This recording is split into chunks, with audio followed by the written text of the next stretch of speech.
तर बाबांनो आलाय तुमचा भाऊ परत एक नवीन ब्लॉग मध्ये बघू शकता. इथं एकदम पद्धतशीर सगळं नियोजन लावलं एकदम टॉपचा विषय. बघा चाललं ढोलकी आणायला. आता इकडे जायचं ढोलकी आणायला. सगळे बसले पोरं मंडळी बघा चाललंय बघा एकदम टॉपचा विषय बघू शकता. झोपलो होतो मी. आता काय होतं पोरांनी फोन केला म्हटलं यायलाच लागतंय. कसं मंडळी म्हटल्यावरती आपले टॉपचा विषय यायलाच लागतं ना. कसं तत करते काय असं ढोलक्या वाजवायला. अरे काय ढोलकी आहे का तुम्ही ऐका म्हणा.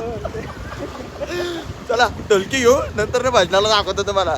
101 गाणी म्हणणार 101 टॉपचा विषय एकदम.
तर बाबा बघा चाललंय इथं भजन एकदम आहे बघा. यांचं तर काय इथं भजन चाललंय सोडलं आणि इथं ब्लिंकिट वरतून खायला मागत भजन घ्या ना तिकडं पहिलं काय